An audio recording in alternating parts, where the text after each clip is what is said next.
Live FM से मैं हूँ विनी और चलो आज कुछ अच्छा सुनते हैं। सुनाती हूँ आपको एक महिला की कहानी।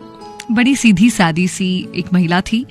अपने घर का जब रोज खाना बनाया करती थी तो उसमें से एक रोटी एक्स्ट्रा बनाकर अपनी खिड़की पर रख दिया करती थी, जिसे भी जरूरत हो वो ले जाए।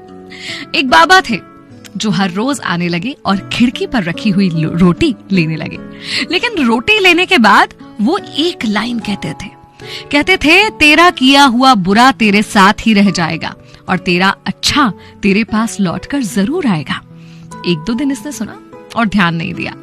उसकी रोज की आदत थी, रोज अपने परिवार वालों के अलावा एक रोटी एक्स्ट्रा बनाती थी और उसे खिड़की पर रख देती थी। और अब जैसे रूटीन हो गया था कि वो बाबा आएंगे, रोटी को उठाएंगे और उठाकर फिर वही लाइन कहेंगे कि तेरा किया हुआ बुरा तेरे पास ही रह जाएगा और तेरा अच्छा लौटकर तेरे पास वापस जरूर आएगा। कुछ दिन उसने सुना और उसके बाद उस महिला को इरिटेशन होने लगी। बोले, अजीब है ये आदमी, मैं रोज इसके लिए रोटी बनाती हूँ अलग से, आज तक इसने मुझे धन्यवाद तो दिया नहीं, आज तक थैंक यू नहीं बोला और ये अजीब सा पता नहीं क्या बोलकर जाता है। मैंने किसी का क्या बुरा किया है? और एक दिन इतना चिढ़ गई कि गुस्सा हो गई। बोली, मैं ना इस बूढ़े बाबा से छुटकारा पाने चाहती हूँ। और गुस्से में जहर मिली हुई रोटी उसके लिए बना दी। जहर मिली हुई रोटी बनाकर खिड़की पर रखी ही थी कि अंदर से आवाज आई कि ये मैं क्या कर रही हूँ, मैं किसी की जान ले रही हूँ। तुरंत रोटी उठा ली खिड़की पर से और एक अच्छी रोटी खिड़की पर रख दी।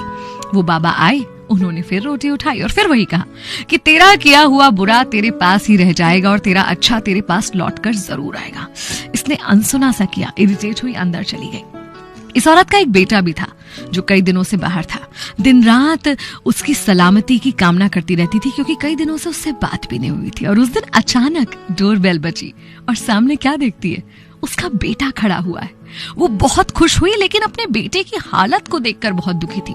ऐसा लग रहा था कि कई दिनों से उसे जैसे खाना तक नहीं मिला। उसने पूछा कि बेटा क्या हुआ?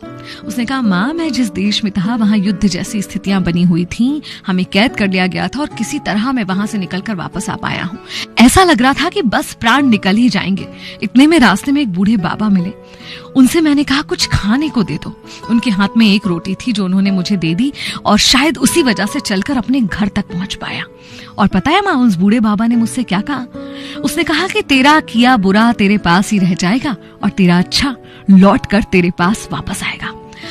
माँ ने दिल पर हाथ रख लिया और ईश्वर का बहुत शुक्रिया किया कि आज उसने वो जहर वाली रोटी खिड़की पर नहीं रख दी थी। और आज उसे बाबा की उन लाइंस का मतलब भी समझ में आ गया कि तेरा अच्छा तेरे पास लौटकर आ ही जाता है। कई बार ना हम अच्छा करते करते थक से जाते हैं। ऐसा लगता है कि कोई अप्रिशिएट नहीं कर रहा और शायद इसलिए हम सोचने लगते हैं कि अब हमें अच्छा करना छोड़ देना चाहिए, कोई मतलब नहीं है, कोई कदर नहीं करता। लेकिन नहीं, अच्छा करना कभी मत छोड़िए।